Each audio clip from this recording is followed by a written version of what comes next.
So hi guys, welcome back to our channel Umashankar blogs. So ఈరోజు అయితే మా mummy మామిడికాయలతో పులిహోర అయితే చేయడం స్టార్ట్ చేసిందనమాట. సో ఫస్ట్ మామిడికాయ ఆల్రెడీ తురిమేసుకుంది. సో ఇక్కడ చిల్లీస్, ఆనియన్స్, తురిమిన మ్యాంగో అన్నీ పెట్టుకుని నెక్స్ట్ కర్రీ లీవ్స్ అనేవి ఇక్కడ ఉన్నాయన్నమాట. సో కొంచెం ఎక్కువ తీసుకుందనమాట, ఎప్పటికన్నా యూజ్ అవుతుందని కర్రీ లీవ్స్. సో చూస్తున్నారు కదా, బాగా పచ్చగా ఉన్నాయి. సో నెక్స్ట్ అవి కొన్ని వేసి ఇలా వెనక్కి వచ్చేస్తుంది, చుట్టుపట్టుమంటున్నాయంట. అంటే నూనె ఎగురుతుందని కొన్ని వేసి వెనక్కి వచ్చేస్తుంది. సో చూడండి, కొన్ని వేస్తుంది తీసుకుని. మనం కేర్ఫుల్గా ఉండాలి కదా వంట చేసేటప్పుడు. సో అలా కొన్ని తీసుకుని వేస్తుంది అనమాట. నెక్స్ట్ చిల్లీస్, ఆనియన్స్ కట్ చేసుకున్నవి అయితే వేసింది.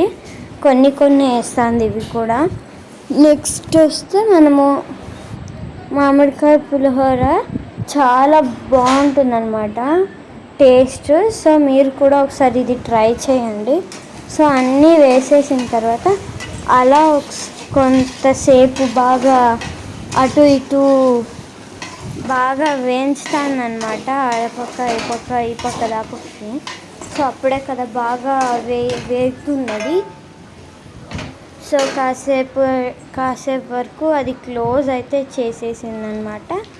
సో తర్వాత ఇక్కడ మళ్ళీ వచ్చి చూస్తే ఇక్కడ టర్మరిక్ పౌడర్ అంటే పసుపు, ఉప్పు వేసింది. కొంచెం టర్మరిక్ పౌడర్ అంటే పసుపు.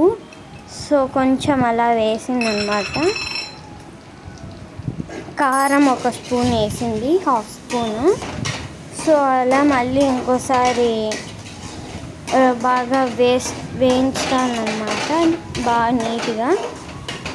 సో మళ్ళీ బాగా వేయించింది. సో మీరు కూడా ఒకసారి ట్రై చేసి కామెంట్ చేయండి ఎలా చేసినారో. ఒకసారి ట్రై చేయండి ఖచ్చితంగా, కంపల్సరీగా. ఎలా ఉన్నా ఒకసారి చెప్పండి. మాదైతే చాలా బాగుంది. సబ్స్క్రైబ్.